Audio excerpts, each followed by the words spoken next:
Los gritos resonaban por todo el campamento cuando las naves alienígenas aparecieron sobre la ciudad de Denver.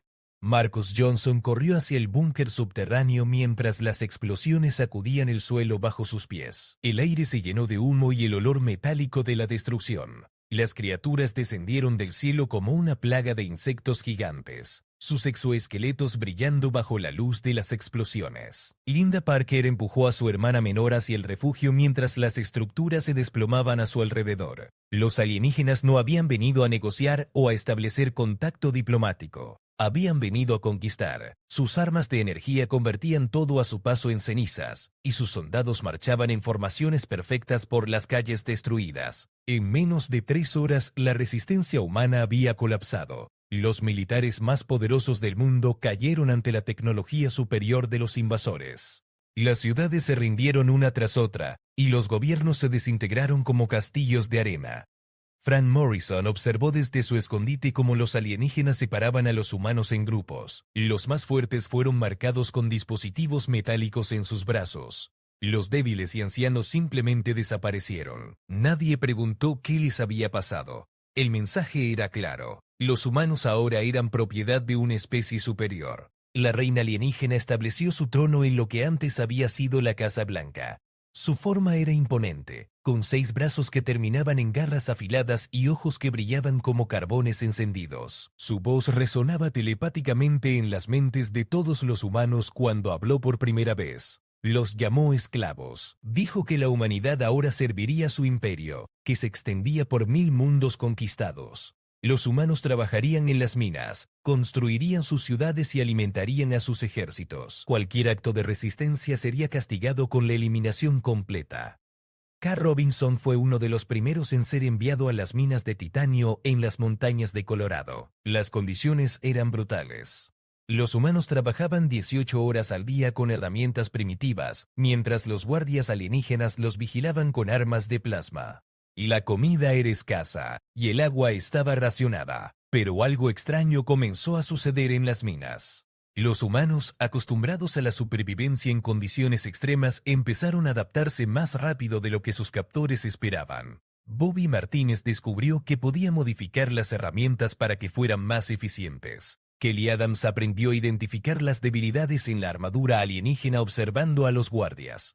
Los alienígenas habían conquistado muchas especies antes, pero ninguna como los humanos. Otras razas se habían rendido completamente o habían luchado hasta la extinción. Los humanos, sin embargo, mostraban una tercera opción que los invasores no habían encontrado antes: la adaptación silenciosa y la resistencia inteligente. Nancy Williams comenzó a organizar pequeños grupos de resistencia en el campamento de trabajo. Utilizaban señales secretas y se comunicaban durante los breves descansos. No planeaban una rebelión abierta todavía. En cambio, estudiaban a sus enemigos, aprendían sobre su tecnología y esperaban el momento adecuado. Los alienígenas subestimaron completamente lo que significaba ser humano.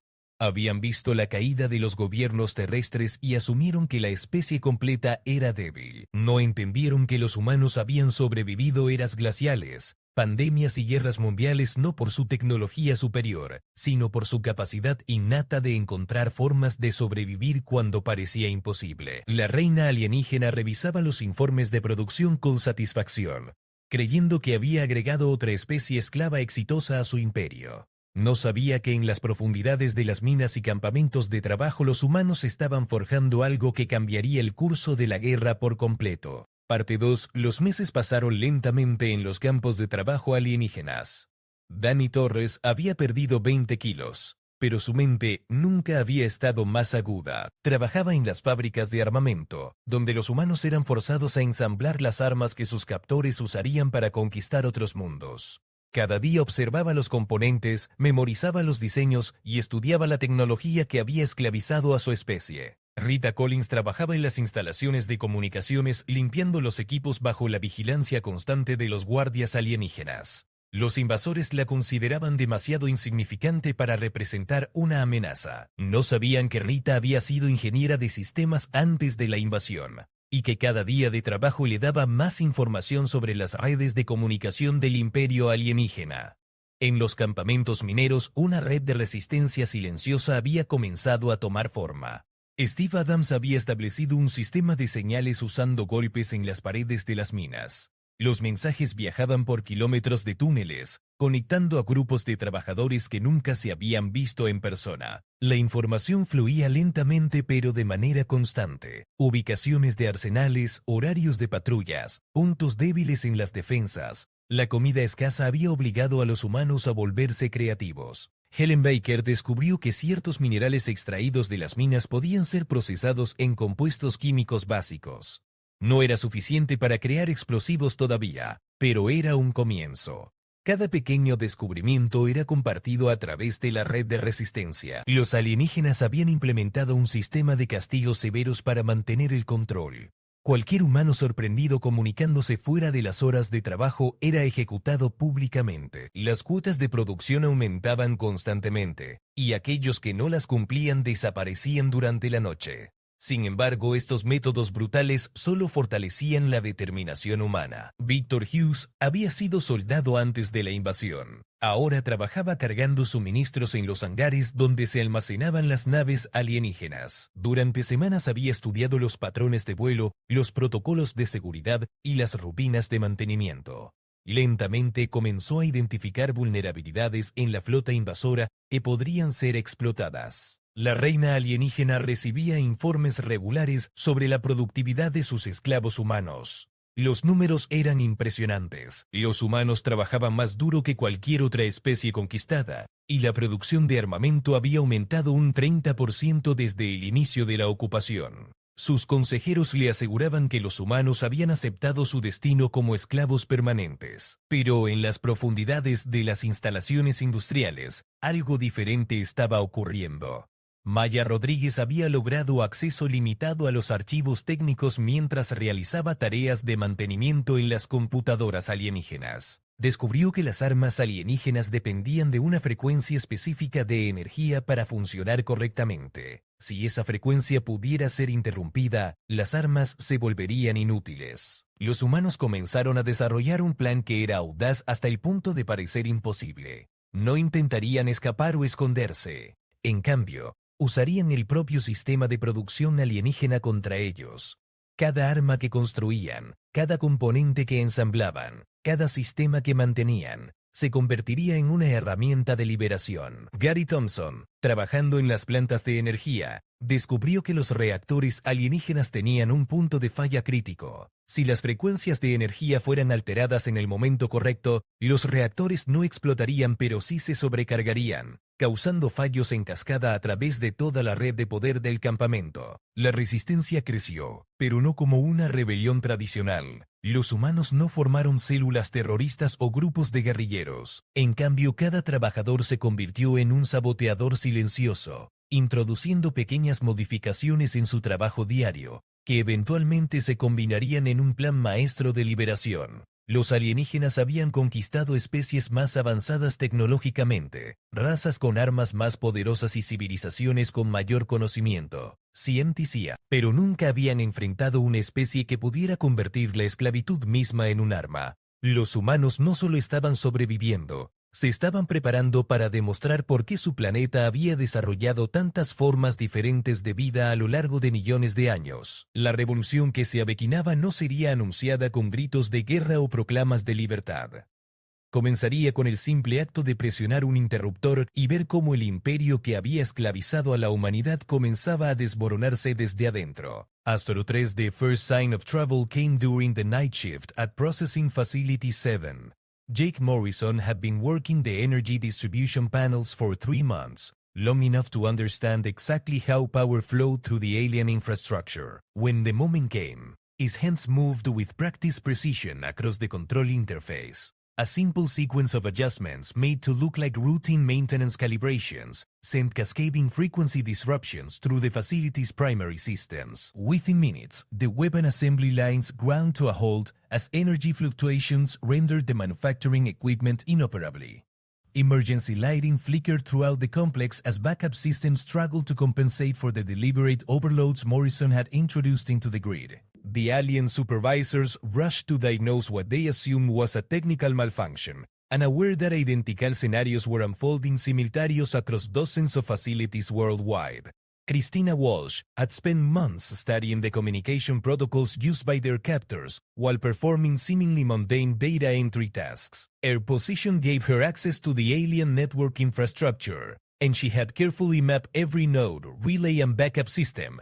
When the coordinated resistance began, her fingers flew across the interface, introducing subtle corruptions into the communication streams that would take hours to detect and days to repair. The beauty of the human plan lay in its simplicity.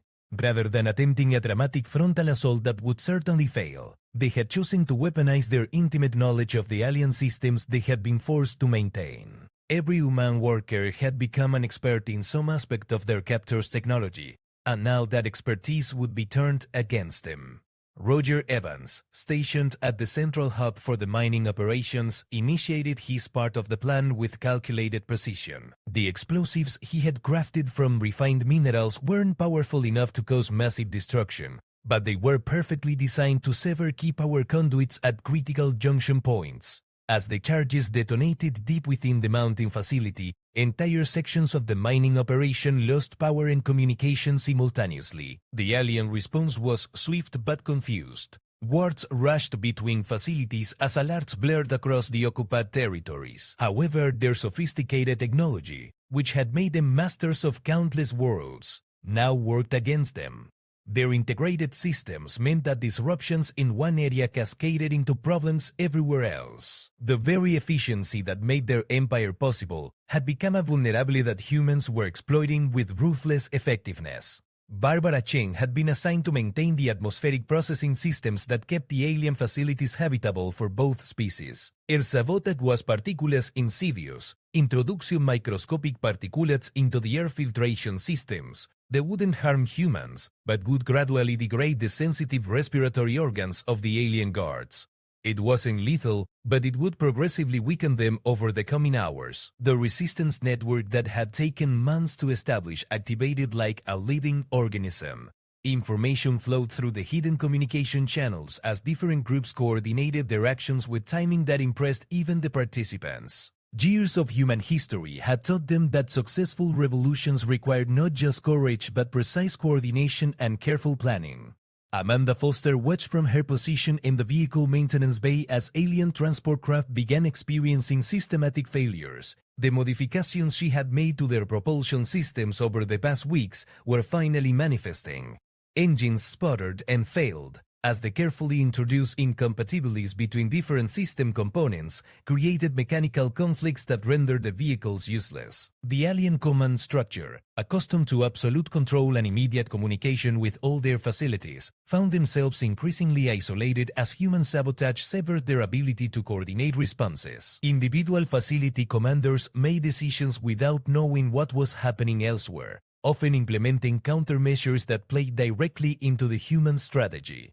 Kevin Torres had the most dangerous assignment of all. Working directly with the weapons storage facilities, he had gradually altered the energy containment systems that kept the alien plasma weapons stable. As the coordinated uprising continued, these weapons began overheating and malfunctioning at an alarming rate. Guards found their weapons failing at the worst possible moments, leaving them vulnerable to the increasingly bold actions of the human workers. The psychological effect on the aliens was as important as the physical disruption. For generations, they had conquered worlds through tecnología superior en overwhelming force. The idea that primitive slaves could systematically dismantle their infrastructure from within challenged their fundamental understanding of how conquest worked. Panic began to spread through the alien ranks as they realized their slaves had become invisible enemies. Within 6 hours of the coordinated uprising, the alien occupation forces had lost control of most of their primary facilities. Their communication networks were compromised, their weapons were malfunctioning, their transportation was grounded, and their energy systems were failing. The humans had accomplished something unprecedented in the history of the alien empire. They had turned slavery into a strategic advantage, using their intimate knowledge of alien systems to orchestrate a rebellion that was both devastating and elegant in its execution. Parte 4, the alien queen's throne room, erupted into chaos as reports flooded in from across the occupied territories. Her 4 primary advisors stood before her massive form, their biomechanical interfaces glowing frantically as they processed incoming data streams. The scale of the coordinated human uprising was beyond anything in their historical records of conquest and occupation. General 6 Kuwa 471, Air Primary Military Commander, transmitted urgent tactical updates directly into her consciousness. Facilities across North America, Europe, and Asia were reporting simultaneous system failures, communication blackouts, and complete loss of operational capability. The human slaves, previously considered the most productive workforce the Empire had ever acquired, had somehow orchestrated a planet-wide sabotage operation.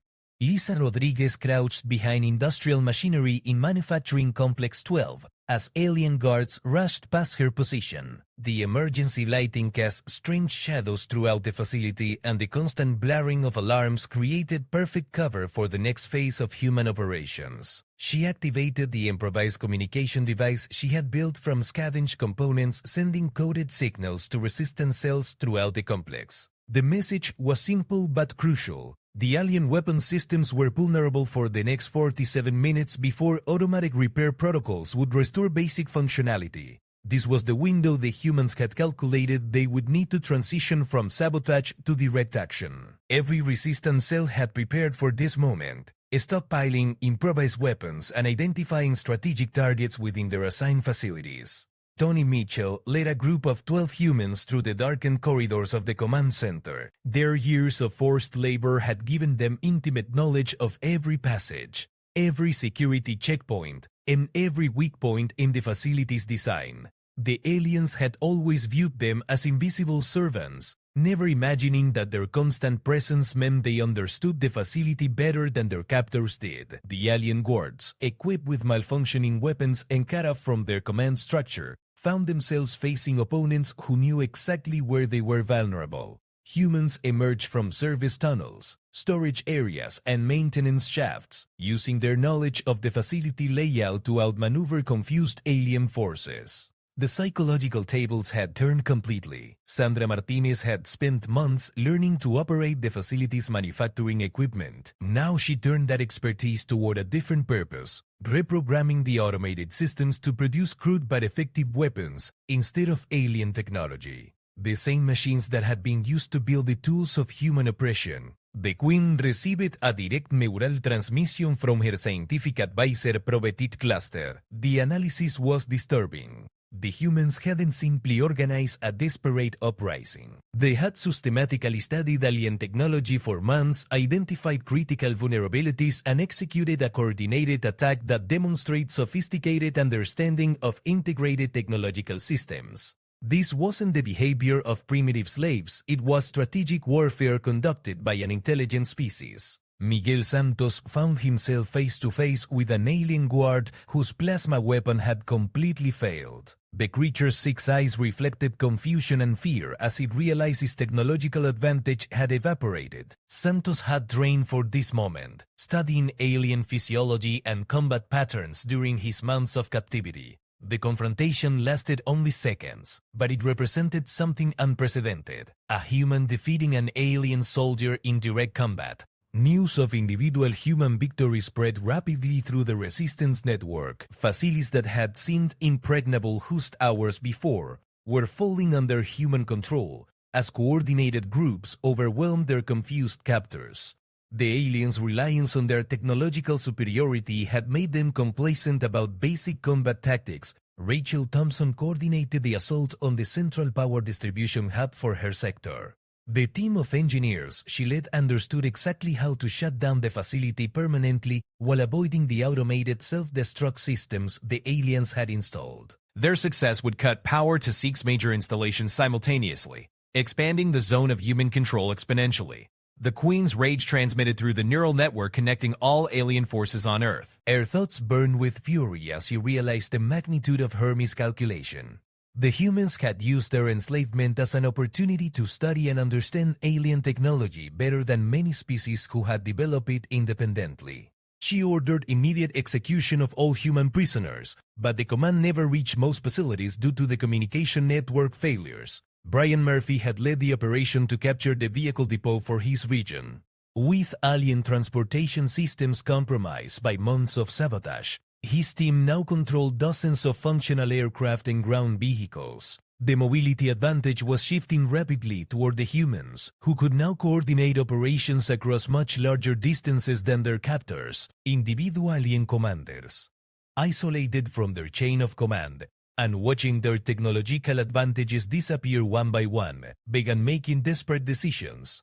Some attempted to negotiate with human resistance leaders, offering territorial concessions in exchange for cessation of hostilities. Others tried to implement scorched earth tactics but found their weapon systems too compromised to carry out massive destruction. The transformation was remarkable and swift. Within 12 hours of the coordinated uprising, humans had transitioned from enslaved workforce to organized military force. They controlled substantial territory, possessed alien technology, they had learned to operate and modify, and had demonstrated strategic capabilities that forced their former captors to acknowledge them as legitimate opponents rather than mere slaves. The Alien Queen faced a situación unprecedented in her species' long history of conquest. An enslaved populace had not only organized successful resistance, but had done so by turning their oppressors' greatest strengths into fatal weaknesses. The war for Earth had taken a turn that no alien strategic simulation had ever predicted. Parte 5. La reina alienígena se alzó de su trono con una ira que hizo temblar las estructuras metálicas de su nave nodriza. Sus 6 brazos se extendieron mientras enviaba ondas de furia telepática que alcanzaron a todos sus comandantes supervivientes en el planeta. La situación había evolucionado más allá de una simple rebelión de esclavos hacia algo que desafiaba los fundamentos mismos de su imperio galáctico. Pedro Martín dirigía ahora las operaciones de resistencia desde el centro de comando que anteriormente había sido el complejo de procesamiento más grande de los alienígenas. Las pantallas que una vez mostraron estadísticas de producción de esclavos, ahora desplegaban mapas tácticos de territorios liberados. En menos de 24 horas los humanos habían establecido zonas de control que se extendían por miles de kilómetros cuadrados. Los informes llegaban constantemente desde células de resistencia en todo el mundo. Los humanos no se habían conformado con sabotear las operaciones alienígenas. Habían comenzado a capturar y estudiar tecnología intacta, desarrollando rápidamente la capacidad de operar sistemas que sus captores habían asumido que eran demasiado complejos para mentes primitivas. Elena Vázquez había establecido un centro de investigación improvisado donde grupos de científicos humanos trabajaban día y noche para descifrar los secretos de la tecnología alienígena. Su equipo había logrado un avance crucial. Descubrieron cómo replicar las frecuencias de energía que alimentaban las armas enemigas. Ahora podían no solo desarmar a sus oponentes, sino también crear sus propias versiones de armamento alienígena. La red de comunicaciones humana construida en secreto durante meses de esclavitud había demostrado ser superior a los sistemas alienígenas en un aspecto crucial. Mientras los invasores luchaban con fallos en cascada que colapsaban sus comunicaciones, los humanos mantenían coordinación perfecta entre sus fuerzas distribuidas globalmente.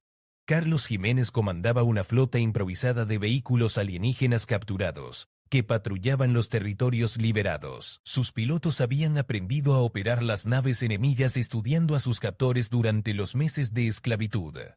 La ironía era perfecta. Las mismas máquinas diseñadas para mantener a los humanos esclavizados, ahora servían como herramientas de su liberación. Y los alienígenas habían comenzado a implementar tácticas desesperadas. Algunos comandantes intentaron usar armas de destrucción masiva contra las áreas controladas por humanos, pero descubrieron que sus propios sistemas habían sido tan comprometidos que no podían garantizar la precisión necesaria para evitar dañar sus propias instalaciones restantes. Mónica Delgado supervisaba la construcción de defensas en las zonas liberadas. Los humanos habían aprendido no solo a operar la tecnología alienígena, sino también a modificarla y mejorarla usando principios de ingeniería terrestre.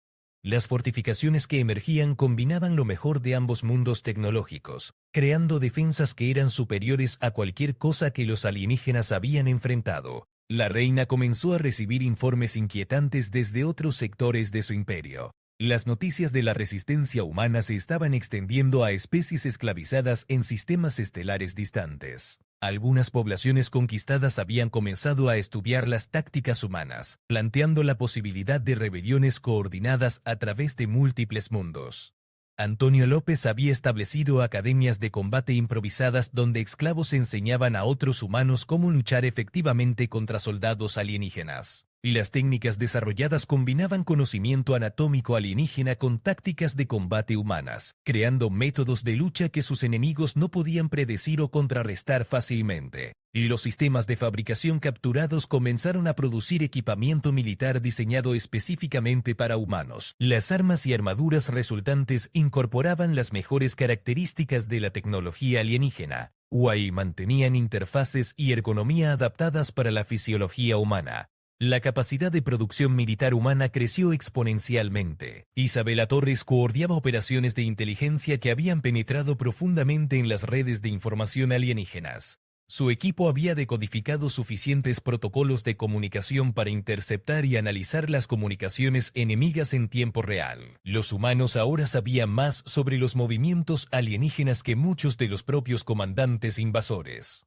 La situación estratégica había cambiado fundamentalmente. Los alienígenas, acostumbrados a mantener control total a través de superioridad tecnológica abrumadora, se encontraron luchando contra un enemigo que había logrado paridad tecnológica en áreas clave, mientras mantenía ventajas tácticas derivadas de su conocimiento íntimo del terreno y la infraestructura. Las fuerzas humanas comenzaron operaciones ofensivas coordinadas contra instalaciones alienígenas aún bajo control enemigo. Estas no eran asaltos desesperados de esclavos rebeldes, sino operaciones militares sofisticadas ejecutadas por comandantes que habían estudiado la estrategia y táctica alienígena durante meses de observación forzada. Fernando Castro dirigía el asalto contra el complejo de comando regional más importante de los alienígenas. Su estrategia combinaba sabotaje tecnológico, guerra psicológica y tácticas de combate convencionales en una aproximación multifacética que los defensores alienígenas no podían comprender completamente. La reina se enfrentaba a una realidad que desafiaba todo lo que su especie había aprendido sobre conquista y control.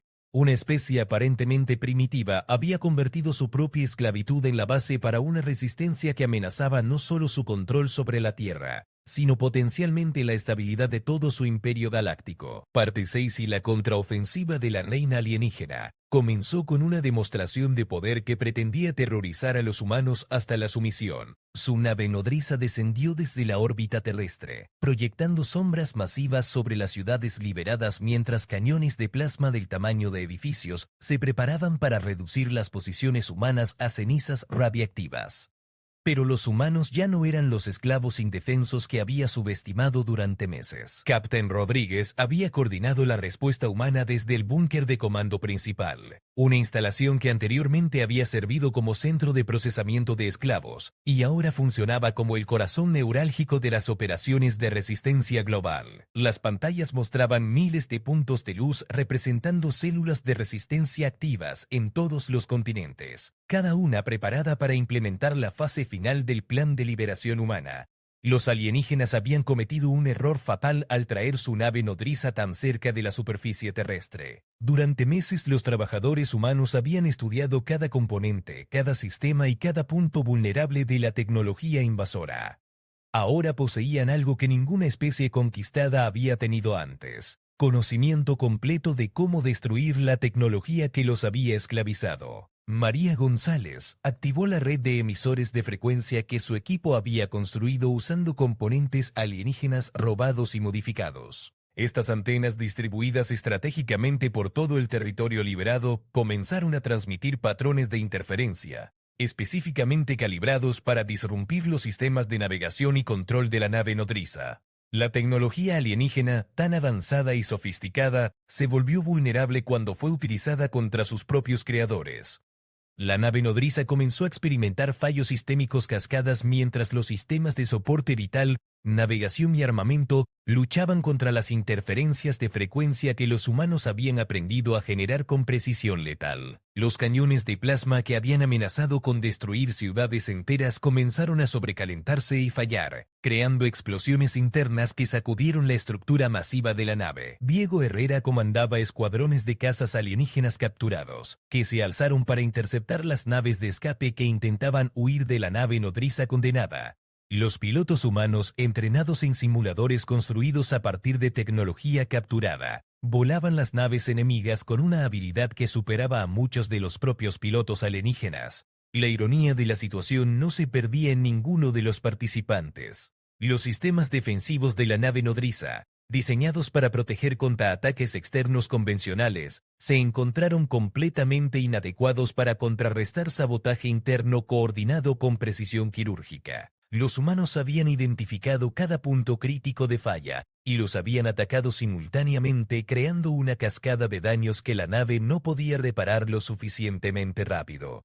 Carmen Ruiz dirigía equipos de infiltración que habían logrado abordar secciones de la nave nodriza, usando transportadores capturados. Estos comandos utilizaban su conocimiento íntimo de la arquitectura alienígena para moverse por la nave como fantasmas, plantando cargas explosivas en ubicaciones que maximizarían el daño estructural mientras evitaban las áreas donde podrían estar retenidos prisioneros humanos. La reina por primera vez en su larga existencia experimentó algo completamente desconocido: miedo genuino. Su nave, símbolo del poder imperial y hogar de tecnología que había conquistado 1000 mundos, se estaba desintegrando bajo el asalto coordinado de criaturas que había considerado apenas superiores a animales domesticados.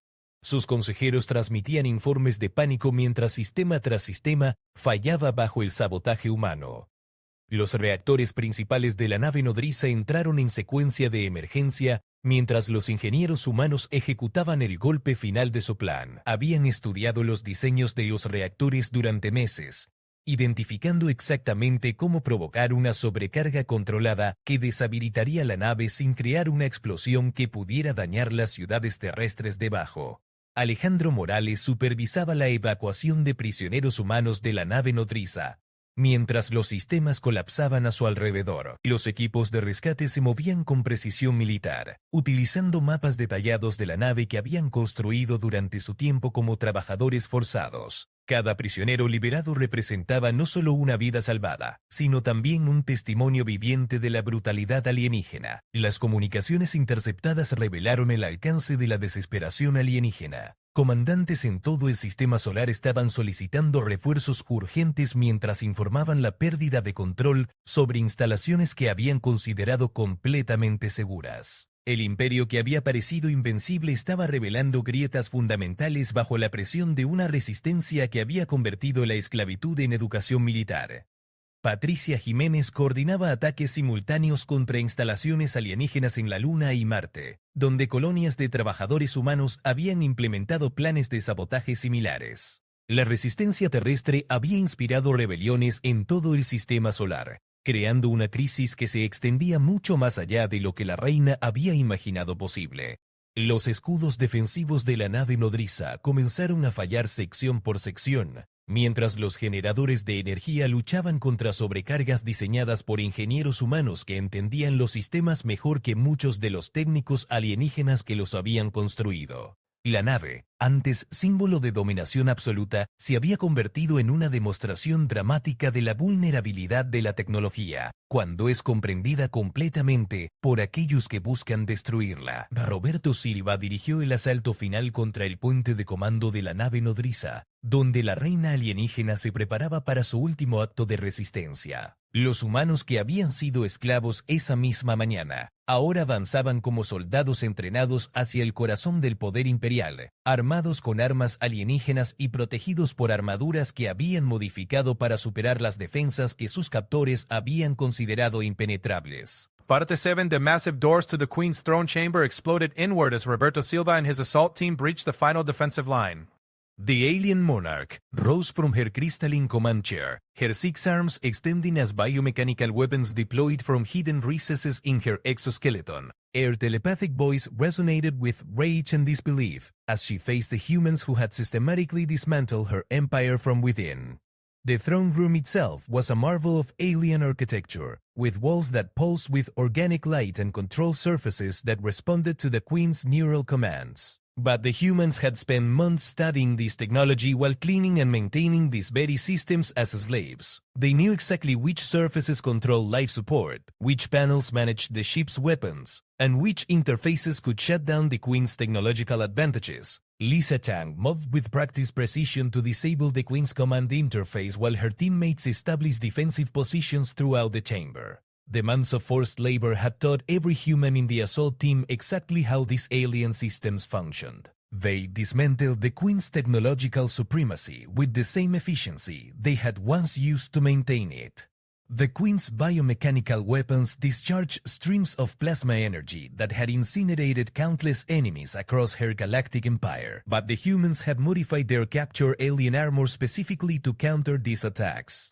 The energy beams designed to penetrate conventional defensive materials found themselves absorbed and redirected by human modifications that turned the Queen's own technology against her. Outside the throne chamber, the battle for the ship continued as human forces systematically captured section after section of the massive vessel. The aliens had never encountered enemies who understood their technology so thoroughly. Every trap, every defensive system, every emergency protocol had been studied and countered by humans who had been forced to maintain these very systems during months of slavery. Commander Sarah Mitchell coordinated the final assault from the ship's communication center, which her team had captured intact. The irony was profound. The same communication systems that had once coordinated the enslavement of humanity now served as the command center for their liberation. Human forces throughout the solar system received updated tactical information and coordinated their attacks with precision that impressed even their own commanders. The Queen attempted to activate the ship's self-destruct sequence, but found her access codes had been changed by human technicians who had learned to navigate alien computer systems better than many of the ship's original crew. El final desperate attempt to deny victory to the humans failed, because those same humans had anticipated this exact scenario during their months of careful planning. Amanda Foster had positioned herself at the ship's main power distribution center, where she could monitor and control the massive energy flows that kept the ship operational. The battle in the throne room reached its climax. She began implementing the final phase of the human plan, complete shutdown of all ship systems except life support, trapping the alien crew in a dead vessel that could no longer threaten Earth. The Queen's telepathic abilities, which had once commanded instant obedience from countless enslaved species, proved ineffective against human minds that had been strengthened by months of resistance and solidarity. The humans fought with determination that came not just from desperation but from the knowledge that they had earned their freedom through intelligence, courage, and unwavering cooperation. Technology systems throughout the ship began shutting down in carefully orchestrated sequence as human engineering teams implemented protocols they had developed during their time as maintenance slaves. The Queen watched in disbelief as her mighty vessel was systematically neutralized by creatures she had considered barely intelligent enough to operate simple tools. The battle in the throne room lasted only minutes, but it represented the culmination of a revolution that had transformed enslaved humans into victorious warriors. When the Queen finally fell, defeated by weapons and tactics derived from her own technology, it marked the end of an empire that had considered itself invincible and the beginning of human expansion into the galaxy. News of the Queen's defeat spread rapidly through human communication networks and was simultaneously broadcast on captured alien frequencies to enslaved populations throughout the galaxy. The message was clear. The empire that had seemed unstoppable could be defeated by intelligence, determination, and the willingness to learn from oppression. Kevin Roberts led the team that secured the ship's navigation computers and star charts, providing humanity with detailed information about alien installations throughout the galaxy. The same navigation systems that had brought the invasion fleet to Earth would now guide human expeditions to liberate other enslaved worlds and establish humanity as a galactic power. The transformation was complete but astonishing. In less than 40 hours, humans had evolved from enslaved laborers to the conquerors of their conquerors. They had accomplished this not through superior technology or overwhelming force, but through the quintessentially human ability to learn, adapt, and turn disadvantages into strategic advantages. As human forces took complete control of the alien fleet, They found themselves in possession of technology that would accelerate human development by centuries. But more importantly, they had demonstrated something unprecedented in galactic history, that enslavement could become education, that oppression could forge strength, and that underestimating human adaptability was a fatal mistake for any species that attempted it. The Queen's final thoughts as consciousness faded were of profound regret. She had possessed the most productive slave workforce in imperial history, but had failed to understand that productivity came from intelligence, and intelligence inevitably led to freedom. The humans had shown her something that would echo throughout the galaxy. They were not a species to be enslaved, but one that would turn slavery itself into the foundation of victory. Human civilization stood at the threshold of a new age, armed with alien technology but guided by human values of freedom, cooperación de refisión de compromiso. The galaxy would never be the same, and neither would humanity, who had proven that even in the darkest circumstances, the human spirit could not only survive, but triumph.